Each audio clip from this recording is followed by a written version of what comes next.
Hey there, cats and kitties. I am the Blues Man, Johnny Blues, and today I want to talk about Doctor Who. Specifically, I'll be talking about Doctor Who PS once again and how I think Angels Take Manhattan should have ended, as well as the sort of future history of the Ponds. Now, to do with PS, when I made my video the other day talking about how I thought it was a great tragedy that this wasn't made part of Angels Take Manhattan, I got a comment on that video from Cakes is Cakes YouTube user who basically said, had PS been a part of it, it probably would have hit too close to the mark to blink with Sally Sparrow's friend having been thrown back in time by the angels and sending her grandson or great-grandson, to present day with a note explaining that all to Sally.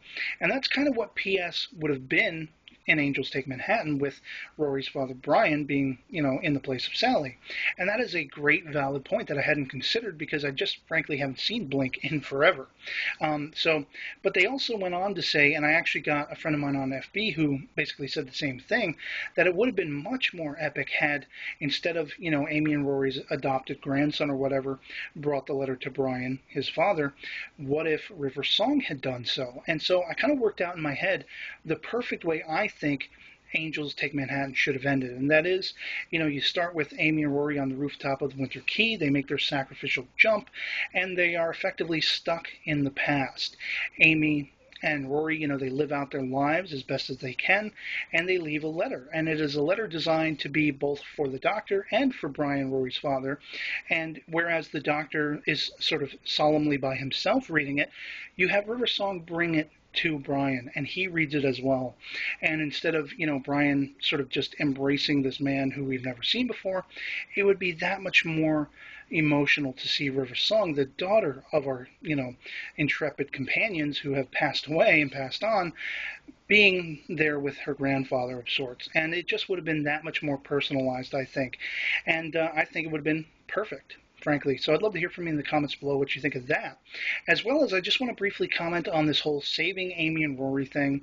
Frankly, they're dead and buried. And unless Karen and Arthur decide they want to come back for the 50th or whatever like that, I think their story's over, and I think they've moved on, and I think we all should as well. Jenna-Louise Coleman is starting a whole new run as a companion, and it's a whole new beginning.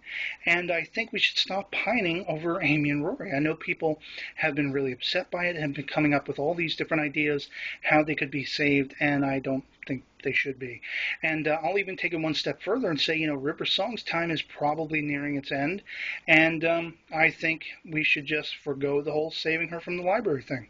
I don't think I want that, unless, we save her in one last epic jaunt, and then she goes off and we never see her again. I mean, as long as she's still floating around out there, I'm just afraid she could crop up, and while I love the character and I'm intrigued by the character, I don't want this character to overstay her welcome. So that's how I really feel about it, and, I can't say anything more than that. So I'd love to hear from you, as always, in the comments below what you think of all this, and otherwise, that's going to be pretty much it for me, so I'll catch you later.